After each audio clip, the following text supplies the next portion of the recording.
Hi hello नमस्कार, स्वागत आहे तुमचं माझ्या मराठी कथा या यूट्यूब चॅनलमध्ये। तर कथेचं नाव आहे भटकंती 1। तर आपण भटकंती 2 हा भाग पाहिलेला आहे। चला तर मग कथेला सुरुवात करूया। सूर्यास्त होत होता, ढगाची धावपळ सुरू होती। घरी पोहोचण्यासाठी खाली नदीचं विस्तीर्ण पात्र गाढ झोपेत असावी अशी भासावी इतकी शांत होती ती। शेजारी असलेल्या वनात पक्ष्याचे थवे दिसत होते। घरी परतलेले सूर्याची किरणे झाडा दिसत होती। अजूनही काय फोटो होता तो, असं वाटत होतं की समोरचं उभं राहून पाहत आहो सगळे। वाव, अमेझिंग, शब्दच नाही माझ्याकडे, काय बोलू ते। मेन्स एवढं फील होते आहे ना हा फोटो बघून। कोमलच्या डोळ्यात टचकन पाणी आलं, लगेच तिने पुसूनही टाकलं। संजनाने सहानुभूतीने तिच्या खांद्यावर हात ठेवला। होते असं, जे हा फोटो बघतात तेव्हा आनंदाश्रू कोमलने डोळे कोरडे केले। किती बरं वाटते ना हे असं बघताना। मी तर फोटो बघूनच असं फील केलं, प्रत्यक्षात फोटोग्राफला काय वाटत असेल असे फोटो काढताना। कोमल भारावून बोलली। त्याला तर काहीच वाटायचं नाही, भराभर फोटो काढत बसायचा, त्याला रोजच्या सारखं होतं ते। संजना बोलली। कोण तो, नाव वगैरे असेल ना काहीतरी? आकाश, वर्ल्ड इंडियाचा फेमस फोटोग्राफर। ते ऐकून कोमलला केवढा मोठा आश्चर्याचा धक्का बसला। म्हणजे तू ओळखतेस का त्याला? म्हणजे तू त्याला बघितला आहेस? तो तर कधीच समोर येत नाही, कुठेच त्यांचा स्वतःचा फोटो नाही। कधीपासून त्याला बघायचा आहे मला। अचानक तिच्या मनात काही आलं। बाय द वे, त्याचे फोटोज तर मॅगझिनमध्ये असतात ना, तुझ्याकडे कसे? म्हणजे तू त्याला नक्की ओळखतेस बरोबर ना? संजनाने लगेच पुढचा फोटो तिच्या समोर धरला। एक मुलगी एक खडकाच्या टोकावर बसली होती, कुठेतरी एकटक बघत, आणि आजूबाजूला धुकं पसरलेलं होतं। किती छान फोटो तोही, किती मस्त ना। असा माझाही फोटो कोणी काढला असता तर? कोण आहे ही? का आवडला नाही फोटो? संजनाने लगेच विचारलं। तसं नाही, आकाशने आतापर्यंत फक्त निसर्गाचेच फोटो काढले आहेत म्हणून विचारलं। कोमलने हळू आवाजात विचारलं। ती बघ समोर, संजनाने एका दिशेने बोट दाखवत म्हटलं। हो ग, तीच आहे ही। म्हणजे आकाश सुद्धा इथेच काम करतो का? वाव, कुठे आहे तो? एकदाच भेटू का त्याला? कोमल उभी राहिली, मान उंच करून ऑफिस पाहू लागली। आधी खाली बस, संजना जरा रागीट स्वरात बोलली। नीट ऐकून घ्यायचे नाही, हाच प्रॉब्लेम असतो सगळ्यांचा, बस खाली। सॉरी। कोमल खाली खुर्चीवर बसली। आणखी काही फोटो होते त्या अल्बममध्ये, ते बघू लागले। एकाच मुलीचे त्यात जास्त फोटो होते। किती लकी आहे ना ही मुलगी, काय फोटोग्राफी केली आहे आकाशने। It's heads of. कोमल अजूनही ते फोटो बघत होती। एक प्रश्न विचारू का? हो विचार। तिचेच फोटो का एवढे? मेन्स हे निसर्गाचे फोटो आणि इतर काही फोटो सोडले तर तिचेच जास्त फोटो आहेत दोघांचे। काही रिलेशन? संजना। सुप्री नाव तिचं, सुप्रिया माझी बेस्ट फ्रेंड। आकाश आणि सुप्री दोघे एकमेकांना लाईक करायचे। छान होते दोघांचे रिलेशन। हा फोटो अल्बम सुद्धा तिच्याच आहे, पर्सनल फोटो अल्बम आहे तिचा। आकाशने हे फोटो खास तिच्यासाठी क्लिक केलेले असं आहे, तर म्हणून हे फोटो त्या मॅगझिनमध्ये आले नाहीत बरोबर ना? हो। मग आकाश येतो का आताही इथे? छान सुरू होतं सगळं, पण नजर लागली कोणाची तरी का? काय झालं? जमतम 2 वर्ष टिकलं दोघांचं रिलेशन। सो सॅड ना। कोमलचा चेहरा एवढासा झाला। संजनाही काही वेळ शांत झाली। तिच्या डोळ्यात जमा झालेलं पाणी बघून कोमलने पुढे काही विचारलं नाही। कोमल एका मॅगझिनसाठी लिखाण करायची, त्यात तिचा विषय होता पर्यटन। भारतात आणि भारताबाहेर पर्यटन करून यायची आणि ते मॅगझिनसाठी लिहायची। तिचे अनुभव, त्या ठिकाणाची माहिती, प्रवासात भेटलेली माणसं वगैरे तिने लिहिलेल्या लेखाबाबत संजनाने तिला भेटायला बोलावलं होतं। कोमल अजूनही फोटोज बघत होती, मध्ये संजनाकडे बघत होती। ती जशी नॉर्मल झाली तसं तिने लगेच विचारलं। हे सर्व फोटो ग्रेट आहेत। आकाश आणि सुप्रियाबद्दल ऐकून जरा वाईट वाटलं, पण मला तू कशासाठी बोलावलं ते सांगितलं नाही अजून। संजनाने तोपर्यंत रुमालाने डोळे पुसून घेतले। संजना पुढे काही बोलणार इतक्यात कोमलची नजर एका ग्रुप फोटोवर खिळली। 1 मिनिट, कोमलने फोटो जरा जास्त निरखून पाहिला। हाय, वाव, हा मुलगा तुमच्या ग्रुपमध्ये कसा? फोटोमधल्या एका मुलाकडे बोट दाखवत कोमलने संजनाला विचारलं। ओळखलंस त्याला? ओळखलं अगं, अशी माणसं कधीतरीच भेटतात, जबरदस्त माणूस। काय बनवलं आहे देवाने त्याला? खरंच तुला सांगते, आतापर्यंत जगभरात अनेक ठिकाणी फिरले, खूप लोकांना भेटले, बोलले त्यांच्याशी, पण हा शब्दच नाही। 3-4 दिवस एकत्र होतो आम्ही, कुठून आलेला काय माहीत नाही, 10-15 जण फिरत होतो, तर हा कधी आलाय काय माहिती। एकच वाट होती आमची, एकत्र प्रवास केला आम्ही, पूर्ण आयुष्यभरावर छाप पडून गेला। तुमच्या ग्रुपमध्ये असतो का? ओ, आता त्यानेच बोलावलं ना भेटायला मला। बाय द वे, नाव काय त्याचं? कारण या 4 दिवसात एकदाही त्याचे नाव सांगितलं नाही। त्याचं विचारलं की फक्त हसायचा, कोणाला सांगणार नाही, प्रॉमिस। संजना हात पुढे करत म्हणाली। God promise. आता तरी सांग। कोमलने संजनाच्या हातात हात दिला। त्याचं नाव आकाश। तू जे फोटो बघत आहेस ना त्यानेच क्लिक केले आहेत ते ऐकून कोमलला काय रिॲक्ट व्हावे हेच कळत नव्हतं। तोंडावर हात ठेवून बसली होती। ओरडावीशी वाटत होती म्हणून तोंड बंद करून बसली होती। इतका आनंद। मेस एवढे 4 दिवस त्यांच्यासोबत होतो आम्ही। तो आकाश होता, famous photographer. Wow, great. Camera तर होता त्यांच्याकडे, पण काही वाटलं नाही तो आकाश असेल असा। कोमलने पुन्हा तो ग्रुप फोटो उचलून निरखून पाहू लागली. त्यांच्यावर तर यावेळेस लेख आहे. माझा आमच्या मॅगझिनच्या एडिटरला एवढा आवडला लेख, बोलले त्याला घेऊन एकदा भेटायला. हो, त्यासाठी बोलावलं तुला. कोमलचे वाक्यामध्येच तोंड संजना बोलली. तुझा लेख वाचला त्या मॅगझिनमधला. माझी एक मैत्रीण बोलली सध्या एक लेख खूप गाजतो आहे म्हणून मुद्दाम तो लेख वाचल्यावर लगेच कळलं हा आकाशचा आहे. थँक्स, बट कुठे आहे आकाश? मला भेटता येईल का त्याला? तेच विचारायचे होते तुला कधी भेटला होता आकाश आणि कुठे? संजनाच्या प्रश्नात काळजी होती. गेल्या वर्षी पावसाआधी जून महिना बहुधा. नाही, मे मध्ये भेटला होता. मे महिन्यात गेल्या वर्षी. मग लेख या महिन्यात कसा? संजना विचारात पडली. आमचं मॅगझिन वार्षिक आहे ना, वर्षभरात एकदाच येते. मी पण तसंच करते. जानेवारीपर्यंत लेख लिहित असते, त्यानंतर ते मॅगझिनमध्ये प्रिंट करतात. मे महिन्यात वार्षिक अंक प्रकाशित करतात. शाळा कॉलेजच्या सुट्ट्या असते ना, म्हणून हा सुट्टी विशेष अंक आहे. ठीक आहे, सॉरी, मला माहीत नव्हतं हे. आणि संजना रडू लागली. काय झालं रडायला? कोमलला कळेल ना का रडते ते. रडतेस का? त्या दोघांचे ब्रेकअप झालं म्हणून? नाही, संजना रडू आवरत म्हणाली. त्याचा ब्रेकअप नाही झाला. मगाशी तर बोललीस जेमतेम 2 वर्ष टिकलं त्यांचं रिलेशन. मग? कोमल कन्फ्यूज. आकाश, सुप्रिया आणि आमचा ग्रुप सगळे एकत्र फिरायचो. 2-3 दिवस लागून सुट्टी असेल तर आकाश कुठे घेऊन जायचा फिरायला. त्यात या दोघांचे खूप छान जमलं होतं. आकाशला फिरायला खूप आवडायचे. त्यात फोटोग्राफी. फिरायला लांब जायचं 10-15 दिवसासाठी, पण शहरात आला की नक्की भेटायला यायचं सगळ्यांना. मग गेल्या वर्षी असाच एप्रिल महिन्यात भटकंती करायला निघून गेला. जुलैमध्ये फिरायला जाण्याचा प्लॅन करून गेला, आलाच नाही. कुठे गेला मग? मला तर भेटला होता, बट मे महिन्यात. कोमल टेन्शनमध्ये. जुलै महिन्यात 1 तारखेला एक बातमी आली त्यांच्या ऑफिसवर. एका ठिकाणी गाडीचा मोठा ॲक्सिडेंट झाला होता. 3-4 जण जखमी झालेले. गाडी थेट नदीत कोसळली होती. त्या गाडीत एकूण 12 जण होते. मिनी बस म्हणतात तसं काहीशी गाडी होती ती. जे जखमी भेटले तेवढेच, बाकीचे कुठे गेले कोणालाच कळत नाही. बापरे, मग याचा आणि आकाशचा काय संबंध? आकाश होता त्या गाडीत? वाट? कोमल केवढ्याने ओरडली. सुप्रिया सहित सगळं ऑफिस तिच्याकडे पाहू लागला. तसं लगोलग संजना स्तब्ध झालेल्या कोमलचा हात पकडून बाहेर आले. थोडा वेळ कोमल तशीच थिजून जागेवर उभी. याचा अर्थ कोमलचा अजूनही विश्वास बसत नव्हता. हो, आकाश नाही या जगात आता. पाण्यातून गाडी बाहेर काढली. काही मिळते का ते बघत होते तिथले पोलीस. तेव्हा त्यांना आकाशच्या मॅगझिनचं कार्ड सापडलं. सोबत आकाशचं कार्ड होतं. तेच पोलीस आलेले सांगायला इथे. संजनाचे डोळे पुन्हा पाणावले. मग तुम्ही प्रयत्न नाही केलात का त्याला शोधायचा? कोमल. खूप. आम्ही सगळेच गेलो होतो तिथे. पहिलं वाटलं आकाश नसावा गाडीत, पण जे वाचले होते त्यांना आकाशचा फोटो दाखवला. तो त्यावेळी गाडीतच होता. शिवाय काय शोधणार आणि कसं शोधणार त्या नदीत?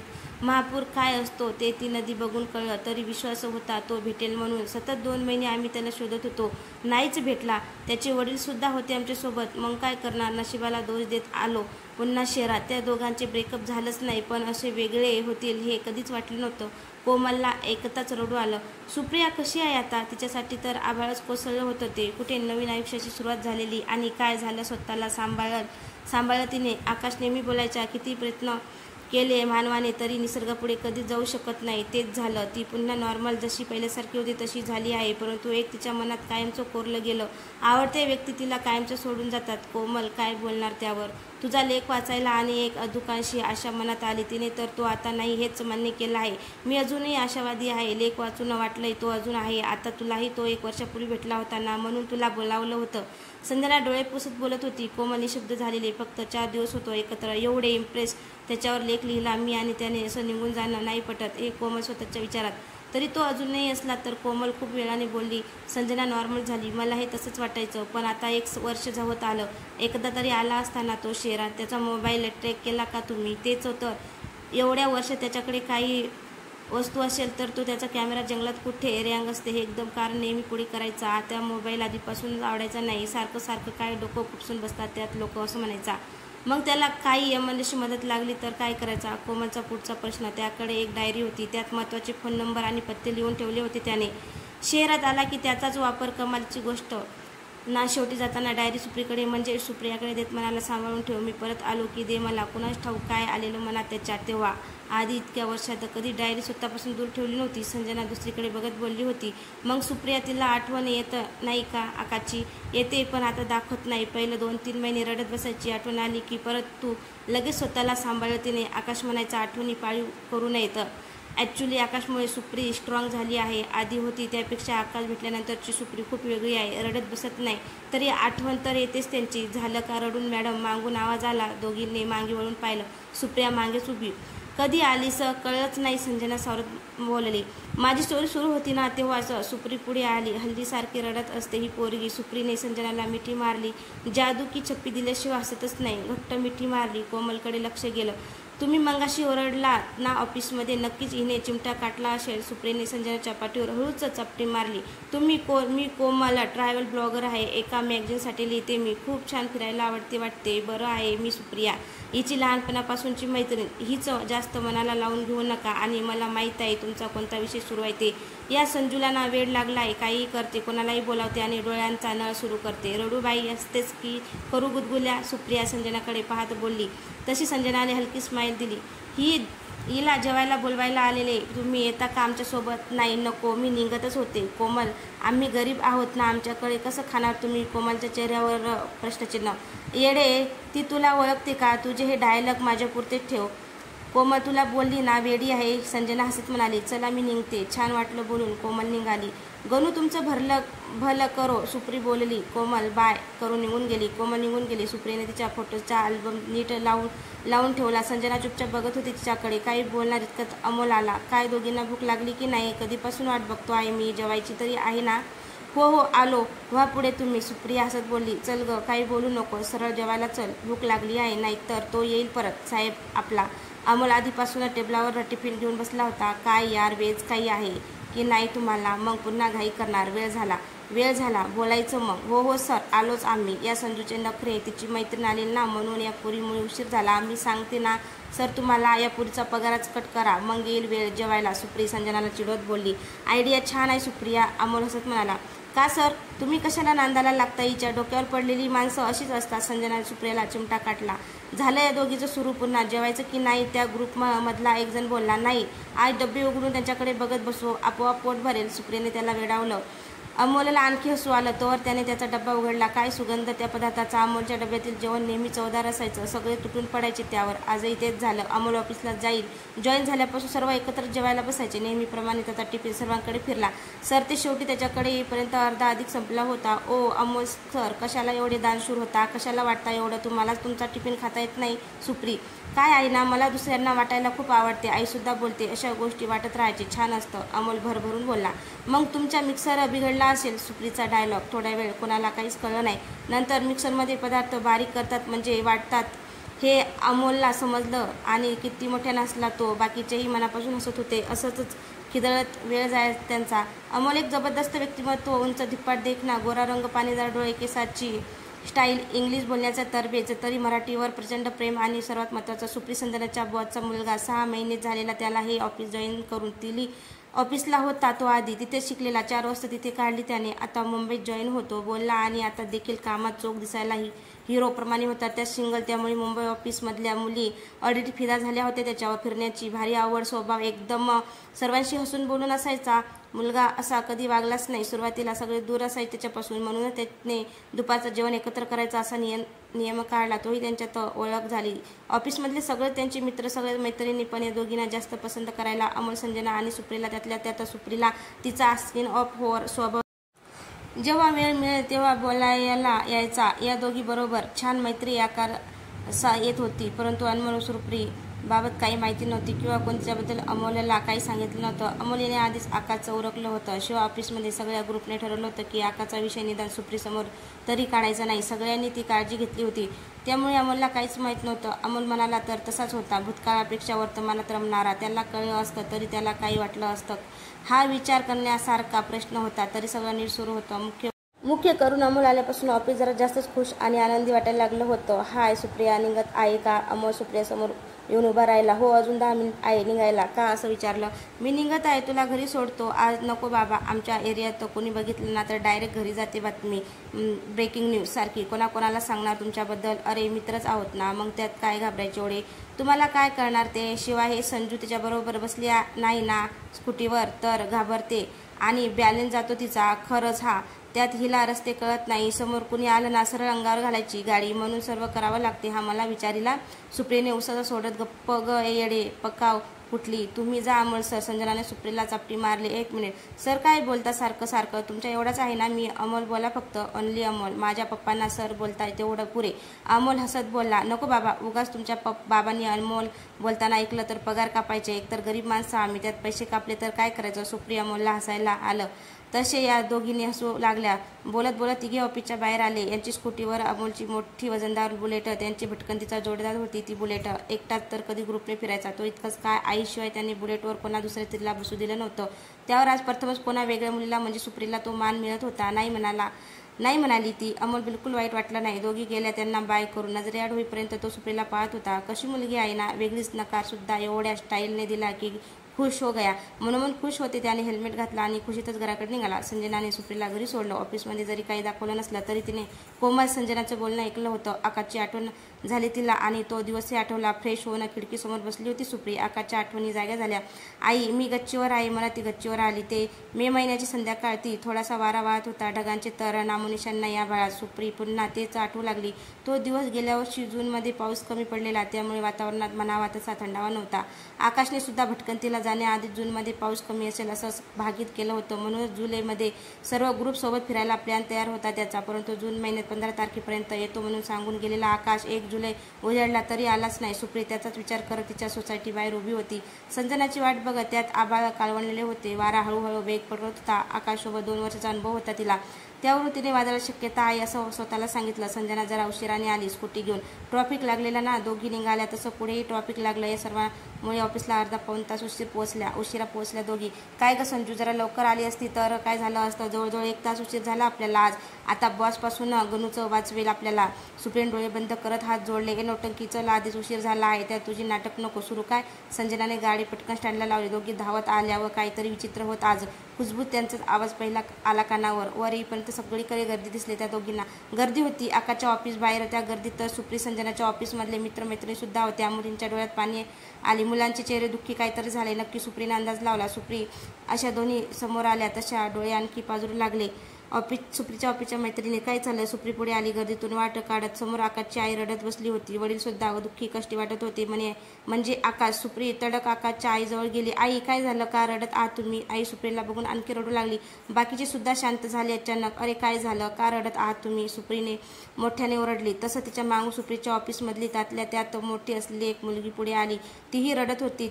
पण त्यावेळेस तिने अश्रू थांबवली. सुप्री जवळ आली. सुप्री, आकाश नाही राहिला आपल्या, सोडून गेला तो सर्वांना. ती पुन्हा ओरडू लागली सांगताना. मैत्रीण आहेस म्हणून काही पण बोलू नकोस हा. मस्करीची हद्द असते. पार करू नको, समजलं ना? सुप्रीने तिला दूर केलं. एव्हाना समजलं, कळलं होतं ते. तिचाही विश्वास बसेना. शब्दच येत नव्हते तिच्या तोंडातून. पण सुप्रीला किती मोठा धक्का बसला असेल हा विचार करून तिने स्वतःला सावरलं. त्या सुप्रीचा चढलेला आवाज ऐकला तिने. आपणच सांभाळू शकतो तिला. जलद गतीने पुढे आली संजना. सुप्री, एक खरं सांगत आहे ते मान्य कर. गप्प ग, तो जाईलच कसा? तुझी पण चेष्टा मस्करी खूप झाली संजू. शांत बस. पुन्हा चढलेला आवाज. डोळ्यात पाणी तर जमा झालेलं होतं तिच्या. पण तयारच होत नव्हती सुप्रिया. शेवटी आकाशची आई तिच्या समोर आली. दोन्ही हाताने सुप्रीचे खांदे पकडू लागले. सुप्रियाने नीट एक. आकाश नाही आहे या जगात, माहिती आहे. पचवणं कठीण आहे, पण हेच खरं आहे. तू नाही बदलू शकत त्याला. तशी सुप्रीला भोवळ आली. बायातले पादर निघून गेले. मटकन खाली बसली. संजनाने तिला पकडलं. तिच्या बाजूला बसली. सुप्रीची नजर शून्यात. संजना धीर करून बोलली. पण काय झालं नक्की? आकाशचे बॉस होते तिथे. त्यांनाही अपार दुःख. कोणीतरी बोलावं म्हणून बोलले. काल रात्री मला अनोळखी नंबरवरून फोन आलेला. पोलिसांचा फोन होता तो. रात्री 12:30ला फोन आलेला. भेटायचं होतं त्यांना. तर एवढ्या रात्री नको म्हणत ऑफिसचा पत्ता मागितला आणि उद्या सकाळी 8 वाजता येतो असं सांगितलं. तसे ते बरोबर 8 वाजता आले. आज एका ठिकाणी मिनी बसला अपघात झाला. 15 जूनला नदीत कोसळली बस. फक्त 4 लोक वाचले. ऑफिसची बॅग सापडली त्यांना. बुडालेल्या बसमध्ये जी बॅग फक्त आकाशला दिली होती. बॅगमध्ये कार्ड सापडलं. ते पोलीस तिथून आले सांगायला आणि ते रडू लागले. कोणाला काय बोलावं आणि कोण काय नाही बोलल्याप्रमाणे शहरात येण्यास निघाला असावा असा संजयना मनातच अंदाज लावला. आकाश येईल ना परत? सुप्री खूप वेळाने बोलली. संजना तिच्याकडे पाहून रडत होती. येईल बोलला होता तो. असा कसा जाईल?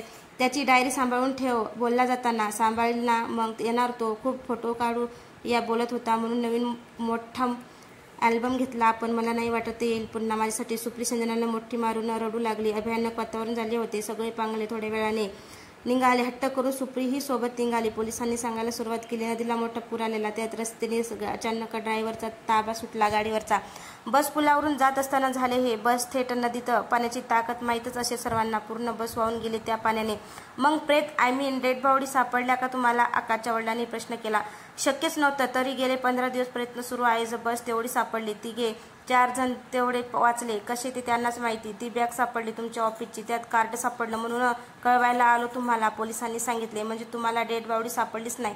एकाने विचारलं. कशा मिळणार सांगा मला तुम्ही. ती नदी अजूनही ओसडून वाहते आहे. काय उतरणार पाण्यात? तरी जीवांची बाजी लावून ती बस तरी बाहेर काढली आमच्या माणसांनी. मेलेले माणसं एव्हाना खूप दूरवर वाहून गेली असतील, नाहीतर पाण्यातल्या माशांनी खाऊन टाकली असतील. ते वाचले ना? त्यांच्या ओळखीची होती माणसं त्या गाडीत. पट्टीचे पोहणारे होते त्यात काही. झाले ते पण गुडूप. निसर्ग आणि देवापुढे कोणाचंच काही चालत नाही हेच खरं. पुन्हा काही डोळे पाणावले. चला आम्ही निघतो. ती बॅग सापडली बसमध्ये. एका ठिकाणी अडकून बसली होती म्हणून कळलं. तुमचा माणूस गेला ते सांगायला आलेलं. डेड बॉडी मिळाली तर कळवू. एक फोटो देऊन ठेवा त्याचा. आकाशच्या वडिलांनी त्याचा फोटो आणला होता सोबत. देऊन टाकला. सगळे निघाले. सुप्री एका ठिकाणी तशीच उभी. काका मी येऊ का तुमच्यासोबत? सुप्री त्या पोलिसांना उद्देशून बोलली. कुठे? आकाशला शोधायला. काय वेडबीड लागलंय काय तुम्हाला? महापूर आला आहे तिथे. प्लीज प्लीज काका मला सुद्धा येऊ द्या. चला. सुप्री त्यांच्या पाया पडू लागली. अहो मॅडम काय तुम्ही हट्ट करता? कुठे सांभाळणार तुम्हाला आम्ही? आमचे प्रयत्न सुरू आहेत ना. मी येते तरीही. चला ना घेऊन. सुप्री रडत रडत बोलली होती. तशी संजना आणि इतर सगळा ग्रुप पुढे आला. हो हो आम्ही सुद्धा येतो सोबत तुमच्या मदतीला. घेऊन चला ना. सर्वच बोलले. तुमचा कोण लागतो तो? त्या पोलिसांनी विचारले. खूप जवळचा होता तो आमच्या. संजना सुप्रीच्या खांद्यावर हात ठेवत बोलली. मित्रासाठी जीवाला जीव देणारा होता तो. त्यासाठी एवढं तरी केलं पाहिजेत ना आम्हाला. तुम्ही घेऊन नाही गेलात तर आम्हाला पत्ता द्या. आम्ही जातो त्याला शोधायला. सर्वच तयार झाले. पोलिसांना एकदा सर्वांकडे पाहिलं. ठीक आहे चला सोबत. पण जास्त अपेक्षा ठेवू नका आणि स्वतःला अडचणीत टाकू नका. एका व्यक्तीसाठी एवढ्या जीवाची बाजी लावू शकत नाही आम्ही. पुढच्या दिवशी सुप्री, संजनाचा सगळा ग्रुप, आकाशचे वडील आणि ते पोलीस असे सगळे निघाले. मजल दर मजल करत पोहोचले. खरंच नदीने धोक्याची पातळी ओलांडली होती. अनेक गावे पाण्याखाली गेलेली. कुठे जाऊन शोधणार आकाशला? जवळजवळ 1 महिना होत आलेला होता. त्यात आकाशला पोहता येत नव्हतं. त्याच्या जिवंत असण्याचा शक्यता अदुक झालेला. तरी नदीच्या काठाकाठाने रोज सगळेच शोधकार्य करायचे. रस्ते शेवटी 2 महिन्यांनी पोलिसांनी शोधकार्य थांबवलं. पुढे शोधण्यात काहीच अर्थ नव्हता. शहरातले सर्व पुन्हा घरी निघाले. जाता जाता वाचलेल्या लोकांना भेटून जाऊन असं ठरलं. एक होता बसमध्ये. त्याने वाचवलं आम्हाला. एकाने सांगितलं. कोण होता? माहीत नाही. त्या बसमध्ये एकच होता शहरातला. मोठी बॅग पाठीला, गळ्यात कॅमेरा. बस पाण्यात गेल्यावर त्यानेच तर मागचा दरवाजा उघडला. स्वतः बाहेर जाऊ शकला आता तो. पण त्याने आम्हाला बाहेर काढला. आधी पाण्याचा वेग एवढा होता की आम्ही 3-4 जणच बाहेर आलो. बाकीचे त्या बस बाहेर आले पण वाहून गेले. आम्हाला वाचवणारा सुद्धा वाहून जाताना पाहिला मी. संजनाने ओळखलं. आकाश असावा. आकाशचा फोटो दाखवला तिने. हो हाच होता तो. वाचला पाहिजे होता. खात्री पटली होती. आकाश खरंच नाही आपल्यात. सर्वात महत्त्वाचं की सुप्रीने मान्य केलेल्या निर्विकार चेहऱ्याने सर्व शहरात आले. सुप्रीच्या डोळ्यासमोरून तो कालावधी एखाद्या सिनेमाप्रमाणे झरकन निघून गेला. डोळ्यात पाणी आलं. आकाशने सांगितलं होतं ना रडायचं नाही कधी. प्रॉमिस केलेलं ना. सॉरी आकाश नाही रडणार. तिने वर आभाळाकडे पाहत मनात म्हटलं. तसंच डोळ्यात आलेलं पाणी पुसून टाकलं आणि गच्चीवरून खाली आली. तिकडे कोमलला करमत नव्हतं. संजनाला भेटून आल्यापासून ती तळमळत होती. शिवाय काही माहिती तिला मिळाली होती. संजनाला भेटलंच पाहिजेत म्हणत तिने फोन लावला. हॅलो संजना मी कोमल. ओळखलं का? 15 दिवसापूर्वी आपण भेटलो होतो. हो हो आठवलं ना. बोल तू. मला भेटायचं होतं. येऊ का? हो ये ना. ऑफिसमध्येच ये. उद्याचे. कोमल आणि संजनाचे संभाषण जलद संपले. दुसऱ्या दिवशी सकाळीच कोमल संजनाला भेटायला आली. सुप्रियाला बोलवतेस का? कोमलने पहिला प्रश्न केला. ती कशाला? तिची गरज आहे. प्लीज बोलावतेस का तिला? संजनाने सुप्रियाला बोलावलं. थेट पॉईंटवर येते. कोमल माझी एक मैत्रीण आहे. मी आत्ता 2 दिवसापूर्वी शहरात आली. गावाला गेली होती. बरं पुढे? सुप्री तर ती सांगत होती एका व्यक्तीबद्दल. म्हणणे तिथे तो फेमस आहे सध्या. कोण? आकाश का? संजनाने घाईत विचारलं. नाही बट वाटलं तसं म्हणून सांगायला आले तुला. वेडा भटक्या बोलतात गावात त्याला सगळे. वेडा भटक्या? सुप्री हो. वाढलेली दाढी, मानेपर्यंत वाढलेले केस, कधी कधी समोर चेहऱ्यावर येतात केस. एवढे मोठे वाढलेले केस. कपडे जीन्स आणि शर्ट तेही मळलेले. म्हणजे एखाद्या साधूला जर शहरातले कपडे घातले ना तर तो कसा दिसेल हे इमॅजिन कर. पाठीला शॅक ते ट्रेकिंगसाठी असते ना तशीच त्यात त्यांचे कपडे असतात असं लोक बोलतात. आणि गळ्यात एक तुटलेला बिघडलेला कॅमेरा. शिवाय काही जुनं लक्षात नाही त्यांच्या. म्हणून वेडा काही. पण बडबडत असतो आणि एका गावातून दुसऱ्या गावात असा फिरत असतो तो, म्हणून भटक्या असा तो वेडा भटक्या. कोमलने बोलणं पूर्ण केलं. कॅमेरा बोललीस का तू? संजना आनंदात बोलली. हो, पण बिघडलेला आहे तो. तिने जसं वर्णन केलं तसं सांगितलं मी. त्याचा फोटो वगैरे? संजना. सुप्री एवढा वेळ शांत ऐकत होती. फक्त नाही, तो जास्त थांबत नाही एका ठिकाणी. आणि ती बोलली की मराठी एवढा छान बोलतो की गावाला किंवा साधू वाटत नाही तो. गावागावात फिरून लोकांना मदत करतो, चांगली कामं करायला सांगतो, झाडं लावायला सांगतो, पाणी कसं वाचवायचं ते सांगतो. आत्तापर्यंत कितीतरी ठिकाणी त्यांनी असं छान छान कामे करून ठेवली आहेत, म्हणून फेमस झाला आहे तो. लोकांना पडते त्याची बोलणे, पण त्याचं काम झालं की निघून जातो, अचानक गायब होतो. कसा जातो माहीत नाही. गावातल्या बसमध्ये ड्रायव्हरसुद्धा त्याला ओळखतात. आता तिकीट न काढताच फिरत असतो तो. असा आहे तो. फोटो काढायचा प्रयत्न केला तिने, पण तोपर्यंत गेला तो. म्हणजे तुझं म्हणणं आहे की तो आकाश? संजना मध्येच बोलली. सुप्रीने थांबवलं तिला.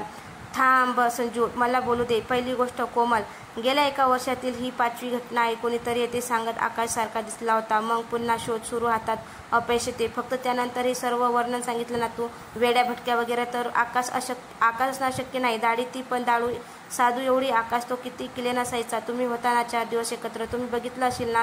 केस वगैरे कापलेले, दाढी केलेली असायची. चल, ते एक वेगळं माणूस शकते, बट तुटलेला बिघडलेला कॅमेरा तो पॉसिबलच नाही. जीवापेक्षा जास्त जपायचा तो कॅमेरा. त्याचा जीवच होता त्या कॅमेऱ्यामध्ये. सो मी आधीच मान्य केलं आहे आकाशचे नसले. तुम्हीही तसंच समजा. तरी कोमल, मला काहीतरी वेगळं वाटलं म्हणून मी निघाली आहे. मला वाटलं तुम्ही येणार माझ्यासोबत. हो, मी तयार आहे संजना, तुम्हाला जायचं असेल तर जा. सुप्री बोलली.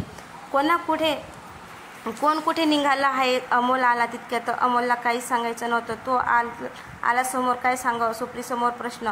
काही नाही सर, फिरायला निघायचा प्लॅन करतो आहे. पिकनिक. वा, व्हेरी नाईस. जाऊया सगळेच. कुठे जायचं आहे? मी सुद्धा येतो. अमोल खुशीत बोलला. आली का पंचायत? अमोलला काय सांगावं आता. तरी सुट्टी घ्यावी लागेल ना. जायचं असेल तर. ही माझी मैत्रीण कोमल ट्रॅव्हलिंग करत असते. ती निघाली होती पुन्हा, तर तिच्यासोबत जायचा विचार होता. संजना अडखळत बोलली. चालेल ना, जाऊया सर्वच. कोण येणार आहे ते ठरवा. मी पप्पाची परमिशन घेऊन येतो. अमोल गेला. संजनाने लगेच भटकंतीच्या ग्रुपची मीटिंग घेतली. सोबत कोमल होती. सुप्री मात्र या सर्वांपासून अलिप्त होती. संजनाने तिचं म्हणणं सर्व ग्रुप समोर मांडलं. निदान एक शेवटचा प्रयत्न म्हणून सगळे तयार झाले. फक्त अमोल काय बोलतो त्यावर मात्र हे सगळे अवलंबून होते. अमोल काही वेळाने बॉसच्या म्हणजे त्याच्या वडिलांच्या कॅबिनमधून बाहेर आला. सगळ्यांसोबत बसला. काय झालं अमोल सर? संजनाने विचारले. खूप मोठी गुड न्यूज आहे. आपल्याला परमिशन मिळालं. अमोल आनंदात बोलला. सगळ्यांनी टाळ्या वाजवल्या. आणि किती दिवस माहीत आहे का? 20 दिवस, कदाचित महिनाभर सुद्धा. कसं काय? एकाने विचारले. पप्पा महिन्याभरासाठी दिल्लीला निघाले आहेत.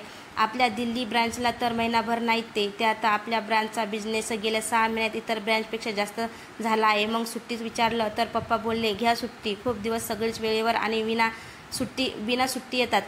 बोलले की मी सांगणार होतो जा फिरायला कुठतरी. बंद राहू द्या ऑफिस. काही टेन्शन नाही. मस्त ना. साऱ्यांना आनंद झाला. इतके दिवस मिळतील शोध करायला. बरं झालं. मग कुठे जायचं? एखाद्या हिल स्टेशनवर मजा येईल. अमोल आतापासूनच उत्साही होता. ॲक्च्युली आमचं प्लॅन ठरलं आहे. कुठे जायचं ते? कोमल बोलली. आपण सगळे रानावनात जाणार आहोत. एक मुलगी मागून बोलली. मी जरा कन्फ्यूज आहे. आपण पिकनिकला चाललो आहोत राईट? मग जंगलात मला काही कळत नाही. अमोल. मी सांगते संजना, आम्ही आधी अशी फिरलो आहे खूप. जंगलातून रानातून सांगायचं झालं तर एक प्रकारचं ट्रेकिंग. वा, मी सुद्धा फिरलो आहे खूप, बट हे जरा वेगळं आणि अकड वाटते. बाय द वे, इतके दिवस जाणार आपण, राहायची सोय, जेवणाची, अंघोळ या गोष्टी? अमोलने प्रश्न विचारून टाकले. गावागावातून फिरणार ना, तिथे अंघोळ जेवणाची सोय होते. राहायचे सांगायचे तर ट्रेनमध्ये राहायचे. कोमलने माहिती पुरवली. ग्रेट, सॉलिड होणार आहे ही पिकनिक. मी आत्ता तयार आहे निघायला. बोला कधी निघायचं? अमोल. आज तारीख आहे 22 मे. आपण तयारी करूया सर्व या येत्या 3-4 दिवसात. 26 मेला निघूया. कोमलने तारीख ठरवली. आणखी काही बोलली करून कोमल निघून गेली. अमोल सहित सगळेच उत्साहात. अमोल पहिल्यांदा असे ट्रेकिंग करणार होता म्हणून बाकीच्या आकाशसाठी आणि खूप दिवसांनी फिरायला मिळणार म्हणून आनंदात. एकटी सुप्री तेवढी गप्प होती. अमोलने ओळखलं. सर्व आपापल्या कामाला लागले. जेवणाच्या वेळी सुद्धा नेहमीपेक्षा शांत होती ती. जेवणाच्या सुट्टीनंतर पुन्हा सगळे कामाला लागले. अमोल आला सुप्रीसमोर. काय मॅडम, बरं वाटत नाही का? सुप्रीने कामातून डोकं वर काढलं. हो, बरी आहे मी. मला कशाला आजारी पडता? मग एवढे सर्व खुश आहेत पिकनिकसाठी, तुझ्या चेहऱ्यावर साधी स्माईलसुद्धा नाही असं का? अमोलने विचारलं. सुप्रीला या विषयावर बोलायचं नव्हतं. काही कारण द्यावे लागेल. याला बोलावं लागलं. मी गरीब आहे ना, मला सोडणार नाही घरातले. एवढा खर्च जमणार नाही मला. तोंड कसं नुसं करत बोलली सुप्री. अमोलला पुन्हा हसायला आला. हो, गरीब आहेस ना, माहीत आहे मला. हसला परत. हसा, अजून हसा. बघ रे गणू, गरीब माणसावर हसतात लोक. सुप्री हसू आवरत. अमोल बोलला. मग टेन्शन घेऊ नकोस, पैशाची व्यवस्था मी करतो, तुझ्या घरी येतो, पाहिजे तर तुझ्या घरच्यांना तयार करतो. झालं मग, ॲड्रेस दे तुझा. कमी असली तरी अक्कल आहे बरं का. ॲड्रेस मागायची चांगली आयडिया होती, बट डिटेक्टिव्ह सुप्री को फसाना आसान नाही. सुप्रीचं हे बोलणं ऐकून केवढ्याने हसला अमोल. खरंच कमाल आहे ही मुलगी. ओके ओके, तू नाही जात ना, मीही कॅन्सल करतो मग, बाकीच्या लोकांना जाऊ दे. अमोल हसू आवरत बोलला. अरे काय होते नक्की, मला खरंच नाही वाटत मी जाऊ शकेन या पिकनिकला. सुप्री, चालेल ना, मी सुद्धा घरीच थांबतो. इतक्या संजना आले. का का घरी थांबतो सर? सकाळी तर तयार होता तुम्ही, आता काय झालं? संजना विचारत पडली. तुझी बेस्ट फ्रेंड येत नाही म्हणून मी सुद्धा कॅन्सल करतो आहे. खरं सांग सुप्रिया, मी येतो आहे म्हणून तू जात नाहीस ना? तसेही सांगू शकते. तुम्ही जा, मी थांबतो. अमोल बोलला. प्लीज सर, मिसअंडरस्टँडिंग करू नका, असं काही नाही, आणि हे मनात आणूच नका कधी की तुमच्यामुळे असं आहे असेल सुद्धा. नाही ठीक आहे, मी माझा विचार कळवते 2 दिवसात. सुप्री मान खाली करत म्हणाली. अमोल सर, आजपासून तयारी करा, हा वेळ मिळत नाही. सुप्री येईल नक्की, मी तयार करते तिला. संजनाकडून प्रॉमिस घेऊन अमोल निघाला. सुप्री ना संजनाकडे बघत होती ना कोणाकडे. उगाचच काम करायचं नाटक करत होती, पण लक्ष दुसरीकडेच होतं. अखेर 25 मिळाला. सर्वांनी तयारी तर भक्कम केलेली, तरी सुद्धा शेवटच्या दिवशी काम केलेच पाहिजे म्हणून सर्व ऑफिसमध्ये आलेले. अमोल सुप्रीची वाट बघत होता. त्या दोघी जशा आल्या तशा तो लगेच त्याच्याशी बोलायला आला. काय मग, येणार ना उद्या? सुप्रीला लगेच प्रश्न विचारला. येत आहे, माझ्यामुळे लोकांना गलतफहमी होते म्हणून तयार झाले. उगाच गरीब आहे म्हणून नाव ठेवतात लोक. अमोलला काय बोलावं कळेना, हसू लागला. बरं सॉरी बाबा, पण थँक्स, तू तयार झाले. तुझ्याशिवाय मज्जाच आली नसती तिथे. मी काय जोकर आहे का? सुप्रीच्या त्या डायलॉगवर पुन्हा हसू लागला अमोल. कुठेतरी फिरायला जातो आहे, त्याही पेक्षा सुप्री असेल इतके दिवस सोबत, याचाच आनंद जास्त होता त्याला. काही मुलं मुली उद्या कुठे आणि किती वाजता भेटायचं हे ठरवून दुपारीच निघून गेले. अमोल सुद्धा जेवून निघून गेला. सुप्री, संजना आणि काही मंडळी होती अजूनही. त्यात आज आभाळात ढगांची लगबग सुरू झाली होती. यंदा पाऊस लवकर आहे असा सुप्रीचा अंदाज. अमोल आनंदात घरी परतला. आज घामाच्या धारा नव्हत्या चेहऱ्यावर. वेगळाच अस्मानी आनंद होता चेहऱ्यावर. सुप्रीला अजूनही जवळून अनुभवायला मिळेल असा विचार त्यांच्या मनात आला. तयारी करत होता घरी. मध्येच काय आठवून हसे अमोल. अमोलची आई कधीपासून पाहत होती. काय ग आई, काय बघतेस? अमोलने विचारलं. काय करतो आहेस नक्की? आईने विचारलं. काय म्हणजे, लगेच विसरलीस का? ट्रेकिंग पिकनिकला जातो आहे मी. काय यार आई, लक्षात राहत नाही तुझ्या? म्हातारी झाली, वय झालंय तुझं. अमोल आईला चिडवत म्हणाला. मी म्हातारी झाली आणि तू तरुण झालास? आई हसत म्हणाली. कधीपासून बघते आई तुला? मध्येच काय हसतो? एकटाच हल्ली स्वतःच्या विश्वासात असतोस आणि पहिल्यापेक्षा जास्त खुश आनंदी असतोस. कोण भेटली आहे तुला? आईने सरळच विचारलं. ओ कम ऑन आई, असं काही नाही. तू पण ना. अमोलच्या चेहऱ्यावर दिसत होतं सगळं. हे बघ, एवढ्या उत्साहात तुझी तयारी सुरू आहे. तू काही पहिल्यांदा चालला नाहीस कुठे फिरायला, पण या वेळेस लक्षण वेगळी आहे. तुझी आई आहे मी, तुझ्यापेक्षा जास्त ओळखते तुला. तू काही वेगळं म्हणत असेल, पण मला माहिती आहे तुला काय झालं आहे ते. आई मोठ्या खुशीने बोलत होती. अमोलने तयारी थांबवली. डॉक्टर साहेब सांगा काय झालं आहे मला? अमोल हाताची घडी घालून उभा राहिला. प्रेमात पडला आहेस? प्रेमरोग म्हणतात याला. आईने अमोलच्या केसातून हात फिरवला आणि हसतच आत निघून गेली. काय बोलून गेली आई? खरंच का? असं झालं आहे का? अमोल विचारातच हरून गेला. संध्याकाळचे 5 वाजले तसे ऑफिसमध्ये जे थांबले होते ते निघाले घरी. सुप्री, संजना सर्वात शेवटी निघाल्या. संजना स्कूटी सुरू करत होती. संजना बोलू का जरा? सुप्री बोल. संजनाने सुरू केलेली गाडी बंद केली. खरंच गरज होती का? कसली गरज? हे सर्व पुन्हा तेच सुप्री. स्पष्ट बोल सुप्रिया. संजना हाताची घडी घालत बोलली. 6 महिन्यापूर्वीच आपण 5वा आणि शेवटचा प्रयत्न केला. त्याआधीपासूनच आपल्याला यात अपयश येते आहे आणि उद्या पुन्हा आपण निघत आहोत. खरंच गरज होती का याची? आकाशचे नसणे हे मी कधीच मान्य केलं आहे. तू का करत नाही? सुप्री जरा रागात बोलली. मला माहिती होतं की त्या दिवशीही राग आलेला तुला आणि आजही रागात आहेस.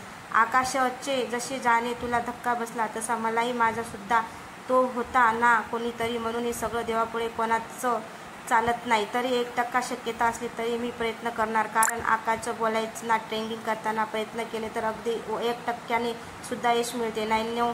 99% अपयशाचं 1% ग्रेट असते. आठवलं ना तुला? हेच असतं बोलायचं. तो असा मित्र गमावला नाही, गमवणार सुद्धा नाही. यापुढे तुझा निर्णय यायचा असेल तर उद्या सकाळी ठरलेल्या ठिकाणी ये. संजनाने गाडी सुरू केली. सुप्रीचा चेहरा नाराजीने भरलेला.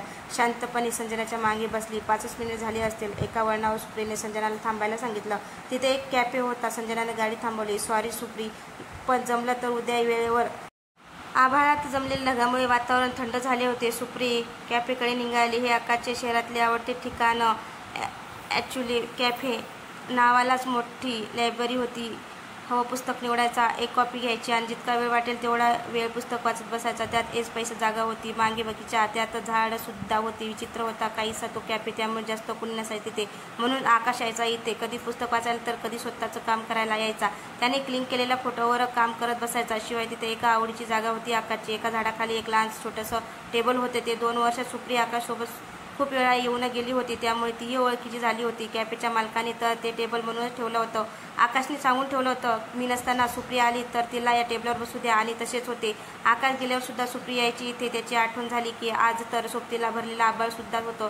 सुप्री त्याच ठिकाणी येऊन बसली. कॉफीचा कप पण सांगताच हजर झाला. तसं आकाशने सांगून ठेवलं होतं की वेळ बोलत बसायची आम्ही. सुप्रीने कॉफीचा कप ओठांना लावला. काय ग, आल्या आल्या कॉफी पिण्यास सुरुवात का? आकाश बोलला. का ओ मिस्टर, हे चुकीचं आहे का काही? सुप्री लाडात बोलली. चुकीचं नाही, पण कसं आहे ना, कॉफी कशी आपल्याला मिसळून घ्यावी त्याला जरा वेळ लागतो. छान सुवास येतो. त्यानंतर जराशा गरम गरम वाफा चेहऱ्यावर घेण्याचा, मग त्यानंतर पहिला घोट घ्यावा.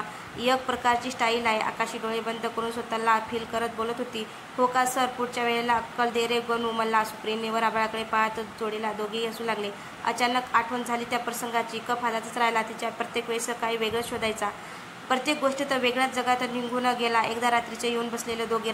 साधारण रात्रीचे 9 वाजले असतील. पौर्णिमा होती. त्यात कॅफेमधले दिवे गेले. त्या दोघांना कुठे जायचे नव्हते. शेवटी मालकाने मेणबत्ती लावून दिली. काय रोमॅन्टिक वातावरण होते ते. रात्री संपूच नाही असं वाटत होते सुप्रीला, पण काय करणार ना, वेळ पुढे धावतच असते. घरी जावंच लागणार. तशी सुप्री निघाली. चालणे शिंपीत जाशी चाल तू चंचल. मागून आकाश गाणे गात होता. गप्प रे, घरी ओरडतील नाही तर. तुम्ही जा घरी, उद्या जायचे ना तुला फोटोग्राफीला. सुप्री निघाली तसा त्याने सुप्रीचा हात पकडला. सुप्रीने गाणं सुरू केलं. चांदण्यात फिरताना माझा धरलाच हात, सख्या रे आवर ही सावर ही चांद राहतं. पुन्हा आठवण त्यात पावसाच्या ढगांनी आभाळ भरत चाललं होतं. थंडगार वारा, मागे असलेल्या झाडांच्या पानाची प्रचंड सळसळ आठवणीन काढू नये. किती वेळा सांगितलं तरी आमच्या येळीला कधी कळणार हे त्या गणूलाच माहीत. आकाशने टपली मारली सुप्रीच्या. क्षणभरासाठी तिला आकाश शेजारीच बसला आहे असा भास झाला. सर्वच आठवणी उभारून बाहेर येण्याचा प्रयत्न करत होत्या. नको थांबायला इथे. घड्याळात पाहिलं. संध्याकाळ 5:30 वाजत होते. सुप्री उभी राहिली. पुढे जाणार तर कोणीतरी ओढणी पकडून ठेवली. आकाश मुद्दाम कधी सुप्रीची ओढणी गुपचूप टेबलाला बांधून ठेवायचा. आनंदाने सुप्रीने मागे पाहिलं. मगाशी आलेल्या वाऱ्याच्या झोताने ओढणी टेबलाला गुंडाळली होती. पुन्हा थंडगार हवा आली. शहारून गेली सुप्री. कॉफीच्या कपातील वादळ तिने तसंच अर्धवट सोडलं आणि निघून गेली ती. अमोलची तयारी होती. आलेली आनंदात तर होताच, त्यात आईने वेगळीच सुई टोचली होती. त्याच्या मनाला प्रेमाची सुई बहरली. वारा सुटला होताच. अमोलने ऑर्डर सोडली. 5 मिनिटात आई कॉफी घेऊन आली. घ्या साहेब. अमोल वेगळे जुन्यात. आईने टपली मारली त्याच्या डोक्यावर. अमोल कॉफीचा कप घेऊन बाल्कनीत आला. त्याला तर अजूनही कळत नव्हतं खरंच हे प्रेम आहे का. आधी कसं कळलं नाही मला. एवढा मूर्ख आहे का मी. असेल प्रेम, सांगून टाकू का तिला. नको, एवढ्यात नको. तिला अजून समजून घेऊ. अमोल स्वतःच्या विचारात. एक थंड हवेच्या झोताने त्याला शहारून टाकलं. तसा अमोल जागा झाला. हसला स्वतःशीच. हाताचा कॉफीचा कप आभाळात भरून आलेल्या ढगाकडे करत चेस केलं त्याने आणि पुन्हा हरवून गेला कुठेतरी. म्हणतात गावात शहरापेक्षा आधीच पाऊस सुरू होतो. गावातल्या खडबडीत रस्ता, त्यात आपल्या धुंदी सुरू असलेली लाल रंगाची एसटी ची बस, वातावरण पावसाळी. बसमध्ये बसलेली मंडळी पावसाची वाट बघत होते. यंदा चांगला पाऊस व्हायला पाहिजे ना. होय होय. तसा मागून एक जण उठला. होय रे भटक्या, तुझा ठिकाणं यायला टाईम हाय अजून. एक गावकरी बोलला. आजोबा, पाऊस येतो आहे ना, म्हणून दरवाजात जाऊन उभा राहतो. तुम्ही कधी पाऊस बघितला आहे का. मनात भटक्या पुढे गेला. ए येडं, कधी आलं बसमध्ये. पाऊस बघितला काय म्हणताय. काय बोलायचं येड्याला. एक जण. आरं मागे झोपलं होतं ते बन. पाऊस येतो आहे ना, पावसात जीव अडकला याचा त्याचा, म्हणून गेला पाऊस बघायला. दोघेही हसले. वेड्या भटक्याने ऐकले ते. पाऊस आणि मी खूप आधीपासून मित्र आहोत. यांना काय कळणार फरक पाऊस कसा बघायचा असतो ते. त्याने चालत्या गाडीचा दरवाजा उघडला. समोर सूर्यास्त होत होता आणि गाडीच्या मागून पाऊस येत होता. 2 वेगळे ऋतू एकाच वेळेस पुढच्या 5 मिनिटात पावसाने गाठले. गाडीला त्याने हात बाहेर काढून पावसाला स्पर्श केला. त्यानंतर चेहरा बाहेर काढून गालावर डोळ्यावर पावसाचे थेंब झेलले. पाऊस बघायची सवय नजर सगळ्याकडे नसते. त्याला अनुभव लागते. भटकंतीच्या त्यांच्या चेहऱ्यावर केस आलेले. वाऱ्यांच्या एका थंडगार झुकीने केस बाजूला केले. हसला भटक्या. ओळखीची स्माईल डोळ्यात. ओळखीचा वेडेपणा. गावातले काही नावे दे त्याला. पावसाने त्याच्या मित्रांनी बरोबर ओळखलं होतं त्याला. आकाश.